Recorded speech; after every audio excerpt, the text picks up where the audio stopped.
மறுபடியும் கூட்டணி அமைக்கணும்னு எந்த முயற்சியில் இல்லை. இந்த தேர்தலில் அம்மா மக்கள் முன்னேற்ற கழகம் தவிர்க்க முடியாத சக்தியாக வளர்ந்து நிற்கிறது. 2017 ஆர்கே நகர் இடைத்தேர்தலில் நாங்கள் மாபெரும் வெற்றி பெற்றோம். அதற்கு பிறகு நாங்கள் தனியாக போட்டியிட்ட பொழுதெல்லாம் எங்களால் வெற்றி முத்திரை பதிக்க முடியவில்லை. ஆனால் இந்த எப்படி 21 சட்டமன்ற பொதுத் தேர்தலில் நாங்கள் தனியாக போட்டியிட்டு வெற்றி பெற முடியவில்லை என்றாலும் துரோகம் செய்த பழனிசாமி ஆட்சிக்கு வரவிடாமல் அன்றைக்கு தடுக்கப்பட்டார்.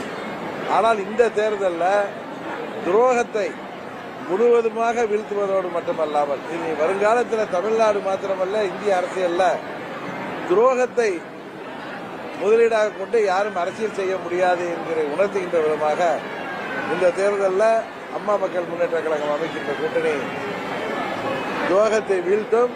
அம்மா மக்கள் முன்னேற்ற கழகம் வெற்றி முத்திரை பதிக்கும்.